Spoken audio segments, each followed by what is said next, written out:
নমস্কার, নিউজদার প্রাইম নিউজে আপনাদের সবাইকে স্বাগত। আমি রয়েছি আপনাদের সাথে, আমি নাকশি। চোখ রাখছি খবরে।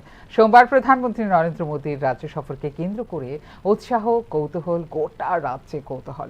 একদিকে ঐতিহ্যের প্রতি শ্রদ্ধা, অন্যদিকে আধুনিক অবকাঠামো সংযোজন। এই দুইয়ের মিলন ঘটবে মাতাবাড়িতে। পুনর্গঠিত ত্রিপুরা সুন্দরী মন্দিরের আনুষ্ঠানিক উদ্বোধন করবেন প্রধানমন্ত্রী। ত্রিপুরার আধ্যাত্মিক ও সাংস্কৃতিক ঐতিহ্যের কেন্দ্র কিন্তু মাতাবাড়ি। ঐতিহাসিক ত্রিপুরা সুন্দরী মন্দিরের নতুন অধ্যায়ের সূচনা হতে চলেছে প্রধানমন্ত্রী নরেন্দ্র মোদীর হাত ধরে। শুধু দেবীর দর্শনেই আসছেন না প্রধানমন্ত্রী, সেই সঙ্গে উদ্বোধন করবেন মাতাবাড়ির নবনির্মিত পরিকাঠামো। প্রসাদ প্রকল্পে পুনর্গঠিত ত্রিপুরা সুন্দরী মন্দিরের উদ্বোধনের প্রস্তুতি ইতিমধ্যে শেষ করেছে রাজ্য প্রশাসন। প্রধানমন্ত্রী নরেন্দ্র মোদীর সফরের জন্য পালাটানা হেলিপ্যাড থেকে শুরু করে মন্দিরের উদ্বোধন প্রতিটি ক্ষেত্রেই চলছে শেষ তুলির টান। এদিকে মহালয়ার দিনে ব্যাপক ভক্ত সমাগম হয় ত্রিপুরা সুন্দরী মন্দিরে। নবরাত্রির প্রথম দিন এবং প্রধানমন্ত্রীর রাজ্য সফর, এই দুটি বিষয়কে কেন্দ্র করে মাতাবাড়িতে এখন সাজো সাজো রব। উপলক্ষে আজকে ভোর 4টার থেকেই দেখা যাচ্ছে যে মায়ের মন্দিরে পুণ্যার্থীদের ভিড়। আমরা ভোর 4টার সময় মায়ের মঙ্গল আরতি করে মন্দির খুলেছি। তখন থেকেই দেখি যে মন্দিরে ভিড়, মানুষজন আসছে, মায়ের দিঘিতে স্নান টান করছে, কেউ এইভাবে বাড়ি থেকে স্নান করে এসে পুজো দিচ্ছে। কারণ আমরা যতটুকু জানি আজকের দিনটা হলো পিতৃপক্ষর শেষ, মাতৃপক্ষের শুরু। এই দিনে সবাই মায়ের এখানে তর্পণ আসে, মায়ের দিঘিতে গিয়ে তর্পণ করে মায়ের কাছে আসে, পুজো দেয়। আর যারা তো ম্যাক্সিমামই আসছে দেখা যাচ্ছে পুজো রাজা দিয়ে চলে যাচ্ছে। সেটা বিশেষভাবে একটা দেখা যাচ্ছে আজকে যে মহালয়াটারই উপলক্ষে মানুষজন সকাল ভোর থেকে এরকম ভিড়। এছাড়া তো কালকে আমরা দেখছি যে আমাদের প্রধানমন্ত্রী মানে নবরাত্রির প্রথম দিনে প্রধানমন্ত্রী মাতা ত্রিপুরা সুন্দরী মন্দিরে পূজা দেবে, এটা মানে ভাবাই যায় না। এবছর আমাদের এখানে সেটা সুযোগ হয়েছে যে না, নবরাত্রির প্রথম দিনেই প্রধানমন্ত্রী এসে পুজো দিচ্ছে, সেটা বিশাল ব্যাপার।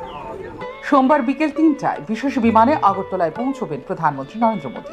সেখান থেকে হেলিকপ্টারে করে নামবেন পালাটানার ওটিপিসি হেলিপ্যাডে। এরপর প্রায় 11 কিলোমিটার সড়ক পথ পেরিয়ে জামজুরি, রমেশ চৌমুহনী ও ব্রহ্মাবাড়ি হয়ে পৌঁছবেন মাতাবাড়িতে। মন্দিরে পুজো দেওয়ার পাশাপাশি এদিন নতুন অবকাঠামোর কিছু অংশ এবং প্রতীকীভাবে কয়েকটি স্টলও উদ্বোধন করবেন প্রধানমন্ত্রী নরেন্দ্র মোদী। প্রধানমন্ত্রী নরেন্দ্র মোদীর সফরকে কেন্দ্র করে ইতিমধ্যে রাজ্যে এসে পৌঁছেছে স্পেশাল প্রোটেকশন গ্রুপ। উল্লেখ করা যেতে পারে, কেবল রাজ্যেরই নয়, গোটা দেশের অন্যতম পূজনীয় শক্তিপীঠ হল ত্রিপুরেশ্বরী মন্দির। মাতাবাড়ি সংলগ্ন অঞ্চলে প্রতি বছর দীপাবলির সময় মেলা বসে, যেখানে সমবেত হন লাখো ভক্ত। ফলে এখানে আধুনিক অবকাঠামো গড়ে উঠলে খুলবে ধর্মীয় পর্যটনের নতুন দিগন্ত। মাতাবাড়িকে নতুন সাজে সজ্জিত করা হয়েছে। কেন্দ্রের প্রসাদ প্রকল্পের আওতায় ভক্ত ও পর্যটকদের সুবিধার্থে উন্নত রাস্তা, নিরাপত্তা ব্যবস্থা, বিশ্রামাগার, প্রদর্শনী কেন্দ্র সহ গড়ে উঠছে আধুনিক সুযোগ সুবিধা। এই প্রকল্পের প্রতীকী উদ্বোধনের মাধ্যমে উন্নয়নের ধারাকে নতুন মাত্রা দিতে চলেছেন প্রধানমন্ত্রী নরেন্দ্র মোদী। তবে প্রধানমন্ত্রীর এই সফর নিছক ধর্মীয় অনুষ্ঠানে সীমাবদ্ধ নয়। উত্তর পূর্বে বিজেপি সরকারগুলি উন্নয়নমূলক ভাবমূর্তি তুলে ধরার ক্ষেত্রেও তাৎপর্যপূর্ণ প্রধানমন্ত্রী নরেন্দ্র মোদীর এই রাজ্য সফর। কেন্দ্র ও রাজ্যের যৌথ উদ্যোগে ধর্মীয় পর্যটন বৃদ্ধি পাচ্ছে। প্রধানমন্ত্রী নরেন্দ্র মোদীর ত্রিপুরা সফরের মধ্য দিয়ে স্পষ্ট হবে এই বার্তা। এদিকে নতুন অবকাঠামোর ফলে পর্যটন বাড়লে চাঙ্গা হবে স্থানীয় অর্থনীতিও। হোটেল, রেস্তোরাঁ, পরিবহন থেকে শুরু করে ক্ষুদ্র ব্যবসায়ী সবার জন্য তৈরি হবে নতুন সুযোগ। বিশেষত মেলা উপলক্ষে অস্থায়ী স্টলগুলোর মাধ্যমে জীবিকা নির্বাহ করে মাতাবাড়ি এবং সংশ্লিষ্ট এলাকার বহু পরিবার। ফলে ধর্মীয় পর্যটনের মাধ্যমে মাতাবাড়ির উন্নয়ন একদিকে যেমন প্রভাব ফেলবে রাজ্যের আর্থসামাজিক ক্ষেত্রে, অন্যদিকে ত্রিপুরার ঐতিহ্য এবং সংস্কৃতিকে আগামী দিনে কয়েক ধাপ এগিয়ে নিয়ে যাওয়ার ক্ষেত্রে বিশেষ ভূমিকা রাখবে উদয়পুরের ত্রিপুরা সুন্দরী মন্দির। ফিউরো রিপোর্ট, নিউজ নাও। ত্রিপুরাকে নেশামুক্ত রাজ্যে রূপান্তরিত করতে সামাজিক আন্দোলনের উপর গুরুত্ব দিলেন মুখ্যমন্ত্রী ডাক্তার মানিক সাহা। রবিবার নব যুব রান শীর্ষক ম্যারাথন কর্মসূচিতে নেশার বিরুদ্ধে বিশেষ করে যুবকদের সক্রিয় ভূমিকার দাবি জানালেন মুখ্যমন্ত্রী ডাক্তার মানিক সাহা। ত্রিপুরাকে নেশামুক্ত রাজ্যে পরিণত করার লক্ষ্যে আবারও একবার যুব সমাজকে এগিয়ে আসার আহ্বান জানালেন মুখ্যমন্ত্রী ডাক্তার মানিক সাহা। রবিবার রাজধানীর উজ্জয়িত প্রাসাদের সামনে থেকে প্রদেশ যুব মোর্চা আয়োজিত নমো যুব রান শীর্ষক ম্যারাথন কর্মসূচির আনুষ্ঠানিক সূচনায় এই আহ্বান জানালেন মুখ্যমন্ত্রী ডাক্তার মানিক সাহা। নেশা সামগ্রীকে উৎসাহিত করে রাজ্যকে নেশার সাগরে ভাসিয়ে দিয়েছেন পূর্বতন সরকার বলেও এদিন অভিযোগ করেন মুখ্যমন্ত্রী। আমরা জানি যে ত্রিপুরাতে নেশা নিয়ে আমরা কিন্তু বিভিন্ন পদক্ষেপ আমরা নিয়েছি, আমাদের সরকারও সেভাবে পদক্ষেপ নিয়েছে। কিন্তু আমরা চাই যে যুব ভাই বোনেরা তারা যদি একটা গণ আন্দোলন করা যায়, যারা এর মধ্যে ভিকটিম হচ্ছে তাদেরকে যদি বোঝানো যায় যে এই নেশা যদি আমরা করি আমাদের কি কি সমস্যা হতে পারে, পুরো ফ্যামিলি, পুরো পরিবার, পুরো সমাজ তাতে নষ্ট হয়ে যাচ্ছে। আমরা দেখেছি বিগত 20-35 বছর ধরে যারা রাজত্ব করেছে, আমাদের সরকার যখন আসলো আমরা দেখলাম চারিদিকে বিভিন্ন জায়গায় আমরা 2018 পর থেকে যেভাবে নেশা সামগ্রী আমরা সেটাকে আমাদের যে বিভিন্ন এজেন্সি পুলিশ থেকে আরম্ভ করে তারা যখন সিজ করতে লাগলো তখন বুঝতে পারলাম পুরো ত্রিপুরাকে নেশায় একটা রাজ্য ওরা তৈরি করে গেছে। নেশার বিরুদ্ধে কার্যকরী ভূমিকা গ্রহণ করেছে বর্তমান রাজ্য সরকার, তবে এতে আত্মতৃপ্তির কোনো সুযোগ নেই বলেও এদিন জানিয়েছেন মুখ্যমন্ত্রী। এখন পর্যন্ত আমাদের যে নেশা সামগ্রী প্রায় 103% এখন সেটা আমরা করতে পেরেছি। যেখানে ডিস্ট্রাকশনের বিষয়ে সেখানে এই যে আমরা নেশা সামগ্রী ধরতে প্রতিনিয়ত আপনারা নিশ্চয়ই দেখছেন, টিভির পর্দায় আপনারা দেখছেন, বিভিন্ন পত্রপত্রিকা আপনারা দেখছেন, প্রায় 132 থেকে 33% আমরা ডিস্ট্রাকশন করছি। কিন্তু এতে আমরা যদি মনে করি যে আত্মতৃপ্তি আমাদের হয়ে গেছে তাহলে চলবে না।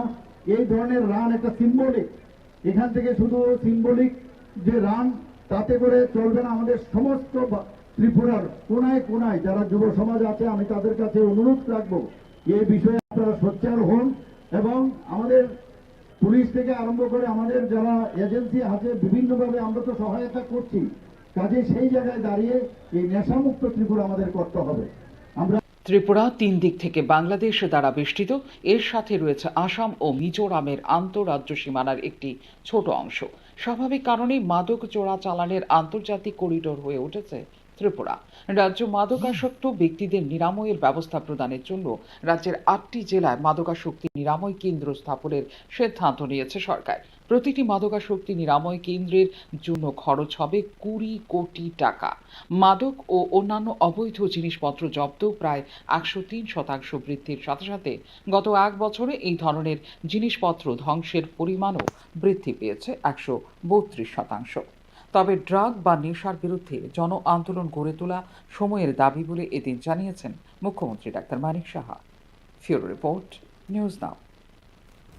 প্রভাতের পদচিহ্নে দেবীপক্ষের সূচনা, যেখানে রয়েছে তর্পণ থেকে প্রাতঃ ভ্রমণ, অর্থাৎ মহালয়ার আবেগে সাংস্কৃতিক ও স্মৃতির মিলবন্ধন। তবে অতীতের স্মৃতি এবং বর্তমানের বাস্তবতায় কোথায় দাঁড়িয়ে মহালয়ার ভোর, দেখে নেব এবারের বিশেষ প্রতিবেদনে।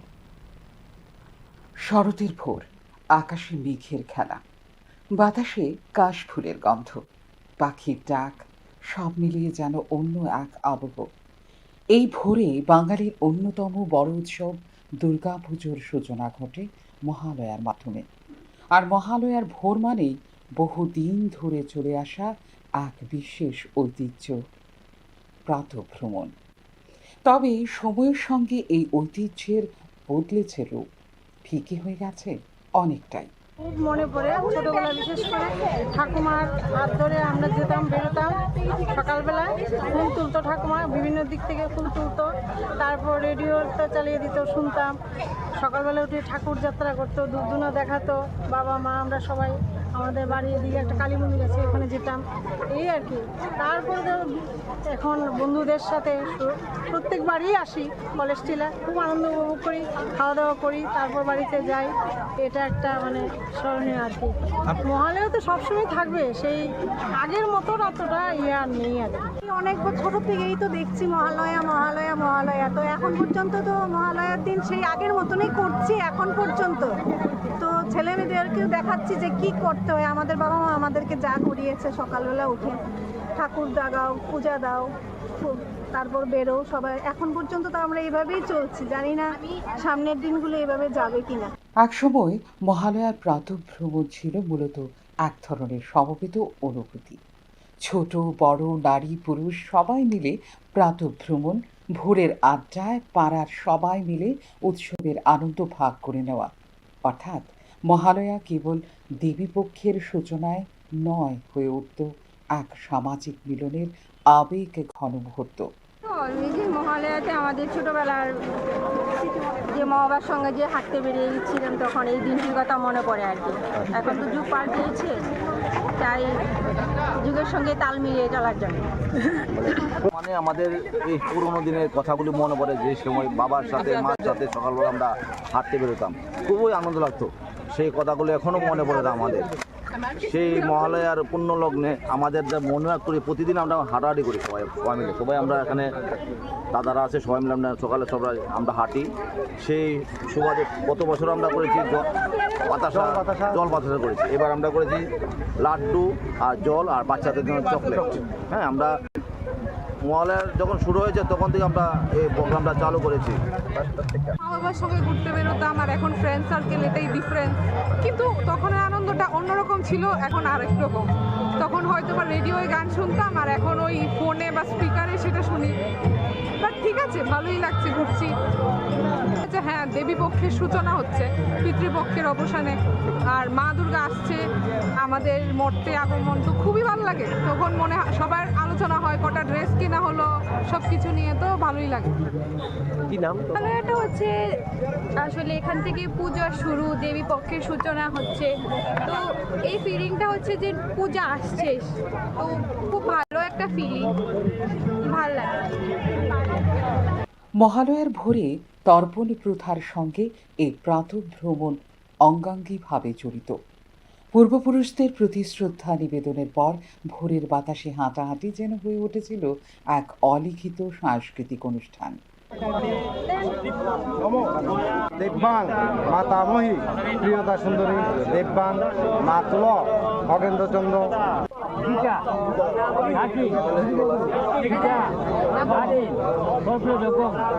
পূর্ণ প্রভাতে মহালয়া আমরা সবাই তর্পণ করি, পূর্বপুরুষকে সন্তুষ্ট করি। আমাদের শাস্ত্রে বর্ণিত আছে, যদি পিতৃপুরুষগণ জল না পায় তবে তার সন্তানগণের রক্তপান করেন।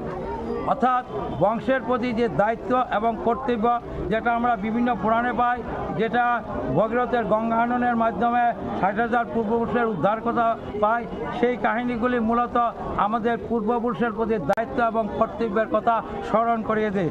আজকে এই পুণ্য লগ্নে আমি ত্রিপুরাবাসী তথা ভারতবাসীর কাছে আহ্বান করছি, যে যেটুকুই পারেন তার পূর্বপুরুষের প্রতি শ্রদ্ধা নিবেদন করার মাধ্যমে আমাদের পূর্বপুরুষের প্রতি শ্রদ্ধা প্রদর্শন করবেন। এর মাধ্যমে নিজের শান্তিতে থাকতে। আজকের সকালে খুবই সুন্দর পরিবেশ, এখানে প্রতিবারই তর্পণ করি, সবাইকে দেখে খুবই ভালো লাগছে এবং সবাই মিলে যে এই তর্পণের জন্য আসলো এখানে, এটার জন্য খুবই ভালো লাগছে। মায়ের কাছে কি প্রার্থনা করেছে? মায়ের কাছে আমাদের পূর্বপুরুষের আত্মার শুভকামনা। রেডিওর যুগ থেকে 5G নেটওয়ার্কের মোবাইল পরিষেবা সময়ের বহমানতায় নিজের অস্তিত্ব আজও ধরে রেখেছে বীরেন্দ্র কৃষ্ণ ভদ্রের মহিষাসুর মর্দিনী। এই যেন বিশেষ লোকায়ত সাংস্কৃতিক চর্চার অংশ হয়ে উঠেছে পুরো ক্রমটাই।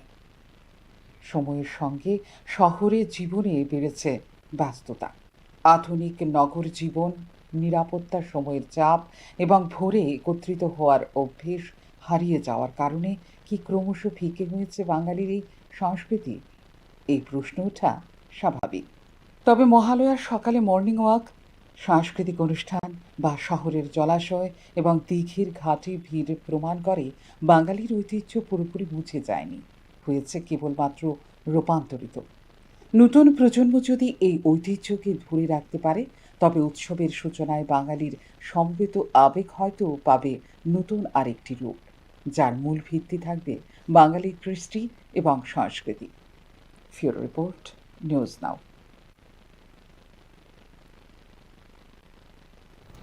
সিমনা বিধানসভায় শারদীয় দুর্গোৎসব উপলক্ষে জনজাতিদের মধ্যে বস্ত্র বিতরণ কর্মসূচিকে কেন্দ্র করে তীব্র উত্তেজনা রূপ নেয় রাজনৈতিক সংঘর্ষের।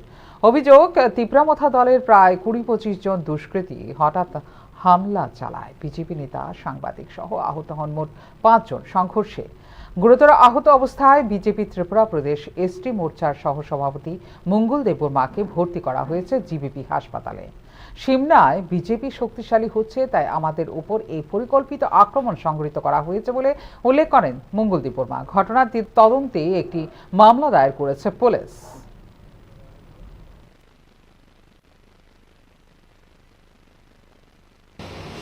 আমাদের একটা বস্ত্র বিতরণ আছে জনগণকে, আমরা রিগনাই পাঁচটা এটা দেব একটা অনুষ্ঠানের মাধ্যমে।